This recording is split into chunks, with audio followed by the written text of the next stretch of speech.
Now if you're visiting, we're wrapping up a series this weekend. It's called 10. It's based on the 10 commandments. And we're learning that there is a principle behind each one of these commandments that helps us go deeper. It improves our relationship with God. We're learning that it can improve our relationship with one another. And I'm really, really glad that we went through this series, because if you're like me, if you grew up Catholic or if you grew up in a strict Baptist church, you just kind of see the 10 commandments as a bunch of rules that God gave us to obey. And we kind of have the idea that if we obey the 10 commandments, then we're going to make God happy, right? We're going to be in a better standing with God. But I want you to understand something. God did not give us the 10 commandments so that we could try to obey them. And if we do obey them, make him happy. God gave us the 10 commandments so that we could be happy. Now, I'm going to let you in on a little secret. Maybe nobody else is going to tell you. God is going to love you. If you're a Christian, if you're a child of God, God is going to love you whether you obey the 10 commandments or not. And that's good news, because most of us, I guarantee you, we're not 10 for 10 at obeying the 10 commandments, right? Because God knows that we're human. God knows that we make mistakes. God knows that sometimes we're just disobedient, but God is going to love us regardless. So he didn't give them to us so that he could be happy. He gave us the commandments so that we could be happy, because this is what he realized. He's going to love us regardless, but he knew that our lives would be better if we obeyed the 10 commandments. And our life is better because we don't have to deal with the consequences that come from breaking the 10 commandments. Let me say one other thing about this last commandment as we get into it this weekend. The other 9 commandments have to do with actions, behavior. This one has to do with attitude. This is a tough one, because if you've been a parent, you know it's a lot easier to deal with an action than it is to deal with an attitude. You can put your kid in timeout. My dad used to beat us. But anyway, my dad used to say, I will knock you into the middle of next week. I missed a lot of weeks in my childhood, right? My favorite one was, my dad said, I will spank you till your rear end will not hold shut. I don't even know what that means. But all I could do is imagine walking around school with my rear end, flapping in the breeze, right? But, timeout, whatever, you can deal with an action, but to get to the heart of a disposition with your child, that's a whole different issue. But that's what we're talking about this weekend. So let me show you the commandment we're talking about. It's Exodus 20, verse 17. It says this: you shall not covet your neighbor's house. You shall not covet your neighbor's wife, or his male or female servant, his ox or donkey, or anything that belongs to your neighbor. Now, this is how most of us read this commandment. You shall not covet your neighbor's house. And we're like, well, I'm good there. I'm not even into mid-century modern, right? So I'm good there, okay? You shall not covet your neighbor's wife. And you're like, no problem there. Have you seen her? By the way, here's a listen, we got to have a little, it's church, okay? Not supposed to be laughing. I got a little joke for you, okay? There's a husband and wife, and you probably had this conversation. They're driving one day. She said, honey, I have a question for you, which is always scary for men, right? Can I ask you a question? And the question was, if I die, would you remarry? And he said, well, probably. I don't want to live the rest of my life alone. She said, would you let her live in our house? And he said, no, we've got too many memories for her to live in the house, the same house. So would you let her sleep in our bed? No, out of respect for you, I would never let her do that. Well, would you let her wear my clothes? And she said, honey, nobody could wear those clothes the way you wear that clothes. And she said, would you let her use my golf clubs? He says, no, she's left-handed. It's just a joke, okay? It's just a joke, okay? You shall not covet your neighbor's wife, left-handed or right-handed. Okay, here's the next one. Are his male servant or his female servant? You're like, that's irrelevant. We don't have servants these days, so I don't have a problem with that one. His ox or his donkey. And we're like, this is so easy. My neighbor doesn't have an ox or a donkey. And I've never had a neighbor with an ox or a donkey, but I will tell you, when I lived in Fuquay, I had a neighbor that had a really nice looking goat. In fact, I have a picture of me with that goat. So it's the next phrase that gets us. Here it is. Are anything that belongs to your neighbor. Now, if you were here last weekend, we talked about the fact when the Bible uses the word neighbor, it's not the person who lived next door to you or in your cul-de-sac or even in your community. Jesus described your neighbor as anyone that you come across, anyone that you rub shoulders with. And so basically this commandment says you're not to covet anything that anybody has. Now, we often shorten the commandment, you shall not covet. That's okay, as long as we understand what the word covet means, and I'll explain that in just a second. But the principle that we're going to learn this weekend, I tell you what, if there's one that is relevant for all of us Americans, it's this. It's the principle of contentment. How content are you with your life? Because think about this. The only reason we would covet what someone else has is because we just aren't content with what we have. So let's begin by addressing the question, what is coveting? You've learned in this series that the 10 Commandments actually appear in two different places. The first place they appear is Exodus chapter 20, and this is right after the people have been freed out of Egypt. Now they're making their way on the 11-day journey. That's all it took to get to the promised land. And on the way, that's where Moses receives the 10 Commandments, and he gives them the 10 Commandments in Exodus chapter 20. But then they get to the promised land. They get right to Kadesh Barnea. All they have to do is cross the Jordan River to go in. They decide to send the spies in. The spies come back and say, it's kind of scary over there. So they decide not to trust God and go in. And they end up wandering in the wilderness for 40 years. After 40 years, they've come back to Kadesh Barnea. They've come back to the Jordan River. A whole generation has died off. And Moses says, okay, let's just stop right here. And before you go in, I want to remind you of the 10 Commandments that God gave us 40 years ago. And so now when you get to Deuteronomy chapter 5, we get the 10 Commandments again. And this is what it says, Deuteronomy 5, verse 21. You shall not covet your neighbor's wife. You shall not set your desire on your neighbor's house or land, his male or female servants, his ox or donkey, or anything that belongs to your neighbor. So understand this word covet means desire, but it's broader than that. It means to strongly desire. So God is basically saying this. He's not saying that you can't have desires. He's saying you cannot strongly desire what belongs to someone else. That's what coveting it is. It's to strongly desire what you don't have, but someone else has it. In other words, coveting isn't desiring a better home for your family. That's not wrong. It's not desiring a better school system for your children. It's not desiring a more reliable car or even a nicer car. It's not that at all. It's okay to have desires. It's just not okay to desire what belongs to someone else, because when you do that, you've moved into the realm of coveting. By the way, why was this so pertinent to the Israelites? Remember, they had been slaves for 430 years. They had never owned anything. They had no possessions. But they're going to move into the promised land, and they're going to run the inhabitants out of the promised land, and then they were going to move into the homes that had already been built that they didn't have to build. They were going to eat from gardens and vineyards they didn't have to work and plant. They were going to have livestock they didn't have to raise. And you know good and well, there was going to be somebody looking over the fence into the neighbor's house and say, they got a nicer house and a pool. I want that. So that's what's going on. And God says, no, you can't do that. You can't covet what belongs to your neighbor. Now, let me just say this. When it comes to covetousness, it doesn't seem like a big one to us, right? Because we all do it. And so this is one of those, what I call sins that we just kind of acceptable sins. It's a big sin. I mean, it made the top 10, right? But not only that, let me show you some verses that warn us against coveting.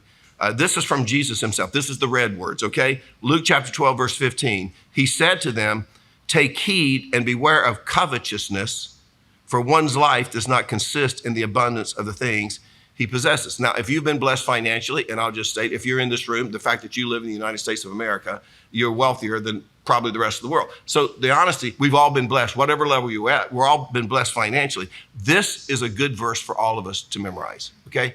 It says, beware of coveting.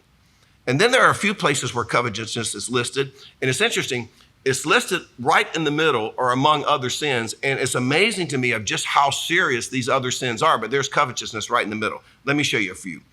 1 Corinthians chapter 5, verse 11. Now I've written to you, this is Paul, I've written to you not to keep company with anyone named a brother who is sexually immoral, or covetous, or an idolater, or a reviler, or a drunkard, or an extortioner. So right in the list of all of those sins, covetousness. Colossians 3, verse 5.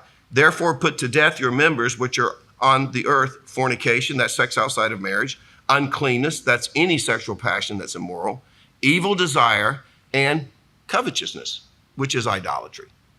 So that's listed among some pretty heavy sins. Now here's the question. Why is it idolatry? It's because when you covet, you're putting either someone or something above God. In other words, you're exchanging your worship of God for whatever it is that you're coveting. It could be someone's spouse. It could be someone's job. It could be someone's car. It could be someone's house. It could be someone's salary. And you develop the attitude, you know what?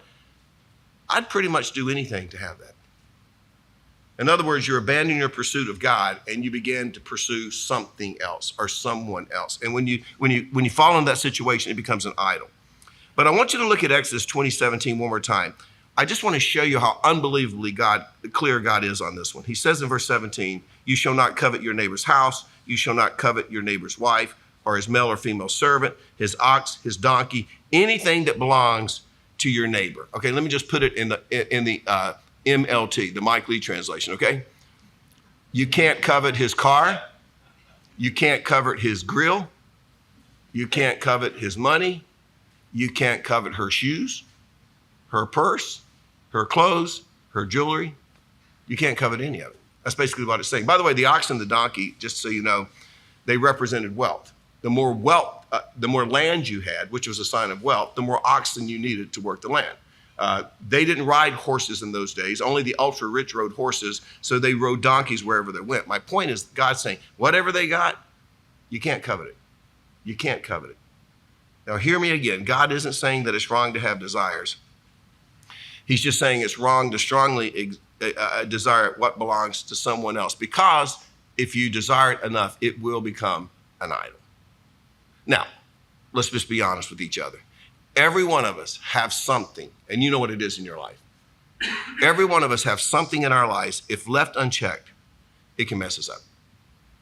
It can begin to control us. It can move into the realm of coveting. So I want to do something a little different this weekend as we wrap up the series. I'm going to go Dr. Seuss on you this weekend, okay?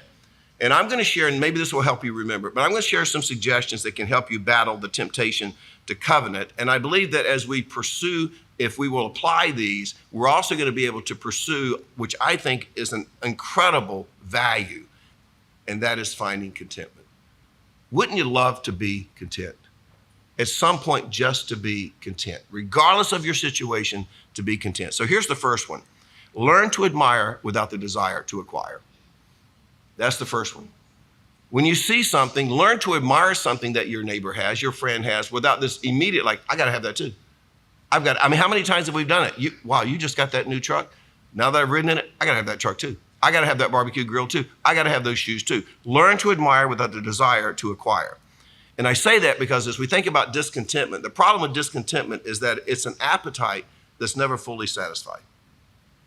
So what do you do with that appetite? Because this is what we know. We know that satisfying an appetite doesn't get rid of the appetite. For example, about noon today, you're going to get hungry. And I'll tell you right now, if you go eat Chinese food and an hour later, you're going to be hungry. It didn't really satisfy your appetite. It just kind of put it off for a while. It's never fully satisfied. In the same way, listen, I'm going to tell you something. You are never, ever going to get enough stuff that you're finally content. And one day you think, you know what? I don't want any more stuff. In fact, the more stuff you get, it's the exact opposite. Do you know what happens to an appetite when you feed it? It grows. And that's why I see the more stuff we have, the more stuff we want. I'm going to be honest with you. When I was little, I grew up on Austin Avenue in Durham. I didn't want a lot because I didn't have a lot. I still distinctly remember Christmas when I was 5 years old. And that's in a house, a 2-bedroom house on Austin Avenue, where my sisters had 1 bedroom, my mom and dad had 1 bedroom, and guess who shared the bedroom with their mom and dad? Moi. Would explain a lot of issues in my life, right? But I had a little twin bed in the same bedroom with my parents, okay? That year for Christmas, I still remember this, I got a pair of pajamas, and it had a football emblem on the shirt, and if it absorbed enough light, when I got in bed at night, I could get under the covers, and it glowed in the dark. I still remember, you know what? I was as happy as I could possibly be. I didn't expect a whole lot because I didn't have a whole lot. Here's the problem. As you get older, you get some stuff. And the more stuff you get, the more stuff you want. And the nicer your stuff is, the nicer you want. And I'm going to give you an example. You guys know I love Corvettes. When I was 12 years old, I thought I'm going to have a Corvette one day. And so finally, when I was, in my 50s, I found a by the way, I just want to say something. Every Corvette I ever owned was less expensive than your pickup truck. So don't give me any grief about that, okay? Or that nice SUV you're driving. So I just want to clarify that. That was free. But anyway, I found a 94 Corvette. The driver's seat was ripped. It was a crack in the glass top. And it had one headlight. When I turned the headlights on at night, one would pop up. I called it Mr. Winky because it only had one. And I would literally have to pull over, go around, manually lift the other one up, and it overheated if I drove it too far. I loved that car. I finally had my Corvette. But then one day I drove someone who had a 6-speed. I'm like, man, I wish I'd have gotten a 6-speed. Why in the world did I get an automatic Corvette? So I found a 2001, 67,000 miles, good deal on it. You know, the glass roof, but it was a 6-speed. And I would go through those gears, and I loved that Corvette. I was as happy as you could possibly be. Until I rode in someone's convertible Corvette. And I'm like, why did I get a convertible Corvette? Why would you get a Corvette and not get a convertible? So I went and found one. And if you know anything about Corvettes, they're L1, L2, L3 models, which means the higher you go, the more the luxury package is. This was an L1. So literally it was a Corvette with a roof that you had to put up and down manually. And I'm like, it's not that big a deal. I don't even take it out of the garage if the sun's not out. So it'll stay down all the time, right? But one day I was driving, and guess what happened? A cloud came up. Right? You know what I started thinking? You know what I should have done? I should have got one where the top would go up automatically, right? And I found a 2014. You see my point? It's never quite enough. It's never quite enough. By the way, I hope you get another Corvette one day, so that's okay. But it's not, I'm not desiring yours, so I'm okay. But anyway, I won't ever get one. I'm too old to get out of it. But here's the point. If we live that way, and I'm telling you, we all have something, so don't look down your nose too much. We all have something. If we all live that way, we're never, ever going to be content. So here's the thing, then we have to practice this. The next time you see something that your neighbor has or your coworker has, and you think you just can't live without it, learn to say, good for you. Maybe I can ride in it sometime. Maybe I can come over and use your pool sometime without feeling like you have to get it. You got to break that cycle somehow. Here's the second one. Make a confession about your obsession. I mean, have you ever had that fire in your life begin to rage and someone got something that you think you deserve? Like, I can't believe they got that promotion. I can't believe she's having a baby. I can't believe they can afford that house. I can't believe they can afford that car. I can't believe they got a free vacation. See, I hear things. I hear things from you guys, right? Whenever you have those feelings, you know what you do? You start telling yourself, I deserve that promotion. I deserve that house. I deserve that baby. I deserve that car. I deserve that salary. And you begin to blame God because, God, why didn't that happen for me? It happened for them. Why can't it happen for me? And then you begin to have a pity party. So I'm encouraging you, don't go there, because in reality, all you got to do is read the Bible. And you find out we absolutely deserve nothing. Actually, that's not true. What we deserve is hell, if we're honest. What we deserve is a giant chasm between us and God because of our sinfulness. That's what we deserve. But think about this. If you're here today and you're a child of the King, you know, so do you. You got it made. You got it made. I mean, I've got clothes on my back. I got food on my table. I have a roof over my head. I've got forgiveness. I've got eternal life. God has given me the ability to have power over my weaknesses. I have a clear conscience this morning. And if I were to drop dead right now, I would spend all eternity in heaven. So I have an incredible deal going on. But this is what we'll do. We'll say to God, listen, God, I can't believe you helped them and you didn't help me. I can't believe they got an inheritance. I never got an inheritance. I mean, life's so easy for them. Everything works out for them. Or I can't believe they're driving that car and not me. And we compare and we compare and we compare. By the way, let me just say this about comparing. When you compare yourself to other people, there are really only two conclusions. You're going to come to one of the two. One is there's going to be a sense of inferiority, or there's going to be a sense of superiority. If I visit your house and I come to the conclusion, my house is nicer than your house, I'm going to feel superior. If I visit your house and your house is a lot nicer than my house, I'm going to feel inferior. I mean, can you imagine how comparison can mess us up? And I'll just give you a couple examples. When something good happens to an individual that you don't like, okay, instead of rejoicing and being happy for them, have you ever gotten mad? Have you ever smiled like, oh, that's nice, but inside you're like, oh, you know? Or here's another one. When something bad happens to someone you don't like, let's be honest. Have you ever rejoiced over it just a little bit? Like, you know, she was in a car accident? Really? Her face got injured? Really? Is it permanent? Really? You know, well, yeah, you know, right? That's just hypothetical, right? It's comparing. It's comparing. And comparison is never healthy. This is what Paul said in 2 Corinthians chapter 10, verse 12. We do not dare to classify or compare ourselves with some who commend themselves. In other words, they build themselves up. When they measure themselves by themselves and compare themselves with themselves, they are not wise. We talked about that last week. We said there are two types of people. There are wise people and there are foolish people. This is what I've discovered. The reason foolish people are foolish is because they find themselves in a situation where they're always comparing. Now, let me just say one more thing about comparing ourselves. I want to mention this because this generation is worse about comparing than any generation that has ever existed. And the reason we're worse about comparing than any generation has ever existed is because of social media. So let me just say something to social media, because I was kind of flipping through it this morning, and Shannon and I were on the couch before we came in. I said, man, there are some people at some nice places. I mean, everybody's having some nice places, and every marriage is perfect. And our kids are lined up, they're perfect. They're having the best vacation ever, right? This is what you need to know about social media. It is nothing more than image management. And this is how it will affect you. You'll be in the kitchen washing dishes, and you finish washing dishes, and you grab your phone, ladies, and you flip through, and you'll come across the picture of a husband and wife out having a dinner at Ray's together.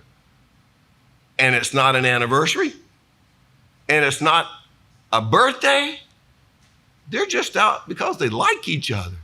It's just a date night, right? And you're like, how romantic. For no reason, they're out having a nice dinner together. And you look over in the living room, and there's your husband. He's got his hand tucked right there in his belt. Got a beer in the other hand, sound asleep with Fox News on blaring, right? Right? And what do you think? You think, what an absolute loser, right? That looks nothing like the family I just saw. That's just the way we are. But this is what you don't see. You don't see how the couple that was having dinner at Ray's got into a raging fight on the way home because the husband drank too much. See, they don't post a picture of that, you know, with the face red and the saliva going all over the place as they're going. So be really, really careful. So understand, we compare. And when we do that, put things in perspective. When you find yourself comparing, you got to stop and you got to put things in perspective. Let me show you something. Paul said this in 1 Timothy chapter 6, verse 7. We brought nothing into the world. We can take nothing out of it. You know what it's saying? We start this life with zero. We end up with zero. For example, I was born July 9th, 1956. I have a birthday coming up. When I was born with nothing. No, I didn't have a dollar bill. I didn't have a wallet to put a dollar bill in. I didn't have a pair of pants that I could put my wallet in. I didn't have a shirt on my back. I had absolutely nothing. And guess what? One day, and only God knows when, I am going to drop dead. I don't care how much I work out. I don't care how healthy I try to eat. One day, I am going to drop dead. You're going to drop dead one day. I actually did a little research on death this week. The statistics are quite impressive. 1 out of 1 person dies. Okay? The reality is we're all going to die. Now, here's the thing. I came into this world with zero. When I leave this world, I will leave it with zero. There's an old Jewish saying that says, you enter this world with your palms open. You leave this world with your palms open. With nothing. Now, this is where most of us miss it, okay? Most of us miss it because we get on planet Earth, we get caught where we're only looking at life from a temporal human perspective. We never quite get to the place where we can look at life from an eternal perspective or a kingdom perspective. And so we naturally think, because we look around us, I got to get more stuff. That's the way to find happiness. TV tells me all the time, I got to get more stuff. Every magazine I look in, I got to have this. I got to get more stuff if I want to be happy. So we begin to accumulate all this stuff. And then we begin to compare our stuff with other people's stuff. They got more stuff and they got nicer stuff. I got to get more stuff and I got to get nicer stuff. And regardless of how much stuff we accumulate, we end up with nothing. We end up with zero. I did a funeral one time of an incredibly wealthy gentleman, wonderful Christian gentleman, but incredibly wealthy. And I'll never forget, as I walked out of the green room and was walking down a hallway to leave the building, someone saw me walking by and they said, hey, Mike, I have a question for you. How much did he leave? And I said, well, everything. Everything. We leave everything. I used to say you never see a U-Haul pulling a hearse. I found one. I actually found a U-Haul. I don't know where they're going with it. I don't know where they're going with it, but I'm telling you, you can pull it all you want to. It ain't going with you. You're not going to take it with you. So we start with zero and we end with zero. Now, if you can just keep that in perspective, you'll be able to deal with your obsession. You'll be able to deal with your obsession. Third, turn your resentment into contentment. This is what Paul said in Philippians chapter 4, verse 12. I know what it is to be in need, and I know what it is to have plenty. I have learned the secret to being content in any and every situation, whether well-fed or hungry, whether living in plenty or in want. By the way, Paul was not being a drama queen. You know how we can be dramatic sometimes? Paul wasn't being a drama queen when he wrote that.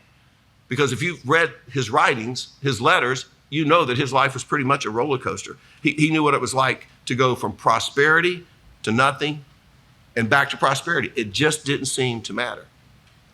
He didn't assume that God had forgotten him when he was sleeping on the street corner somewhere with a growling stomach because he hadn't had anything to eat, nor did he forget the role that God played in his life when he was living in a nice home, 3 hot meals a day. Paul could say, regardless of the situation I'm in, I've learned how to be content. Here's the question. Can we say that? Can we really say that? So what's the answer to being content? Well, Psalm 37 verse 4 is a very, very famous verse, but most of us misapply the verse because we don't know the context. Whenever you're studying God's words, you have to know the context. We used to say in seminary, a text, in other words, a verse without a context is a pretext, which means simply this. You can take any verse in the Bible out of context. You got to see what the surrounding is, what's going on in the rest of the chapter, and you can apply it to any situation in your life. Don't do that. Don't try to find God's will. You ever heard people like open the Bible one day and they point to a verse like, God, I just need a word from you today. So you point to the verse and the verse says Judas went out and hung himself. Like, that can't be what God has for me today. So you flip over and you point to the next verse and says, go and do likewise. So you don't want to get your spiritual guidance that way. You got to look at the context of everything. So look what it says in Psalm 37 verse 4. Take delight in the Lord, and he will give you the desires of your heart.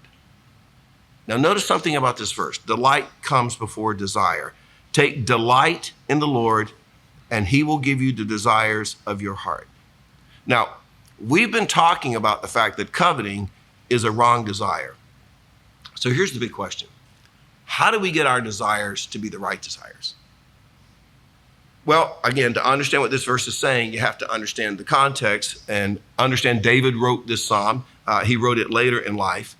And theologians believe that David wrote this psalm to his son Solomon, who was getting ready to take over the throne because David was going to pass away. So Solomon was going to be the next king. So he's writing this as advice, as instruction to Solomon.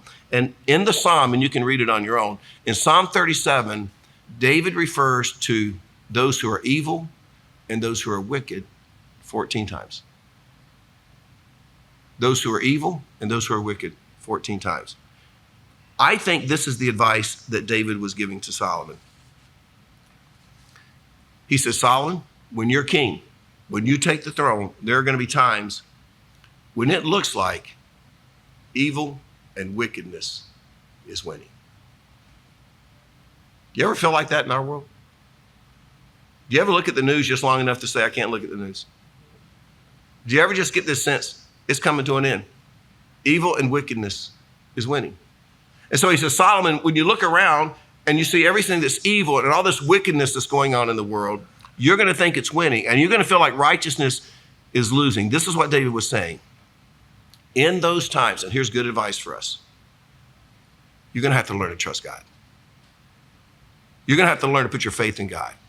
In those moments, you're going to have your confidence in God. Let me show you a couple of verses. Psalm 37, verse 3, trust in the Lord and do good. Psalm 37, verse 4, take delight in the Lord. Don't take delight in your possessions, all the things that you can get. Take delight in the Lord. In other words, David was saying this. If you will learn to be content with what God has provided for you, you'll spend a lot less time focusing on what's going on around you. That's the context. Now, most people think this verse means this. If you'll follow Jesus, he'll give you whatever you want.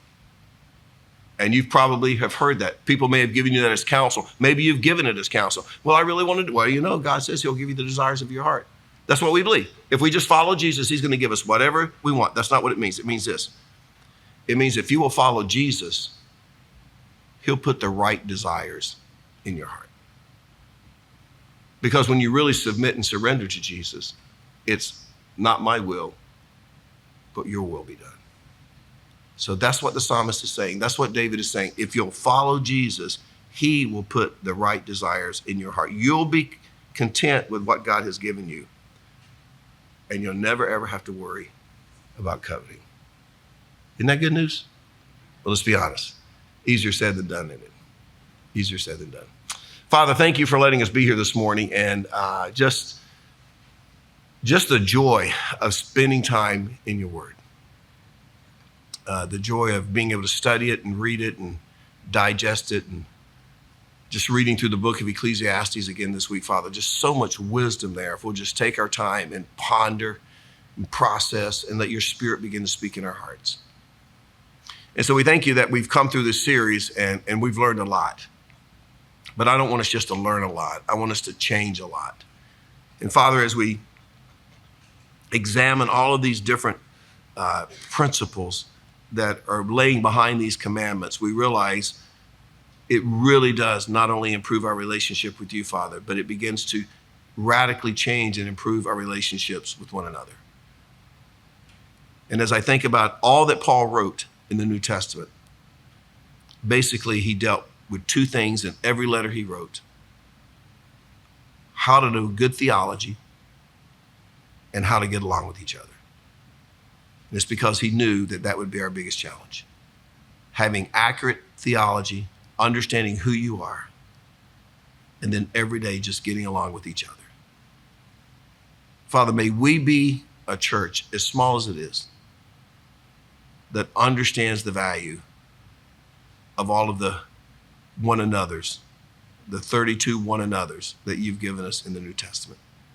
Loving and forgiving and exhorting and encouraging and helping one another. If we could just be the embodiment of that, if we could just begin to live that out, Father, I think that we would struggle a lot less with discontentment, and we'd be focused on so much more of how you're miraculously changing our lives. I pray we'll get there.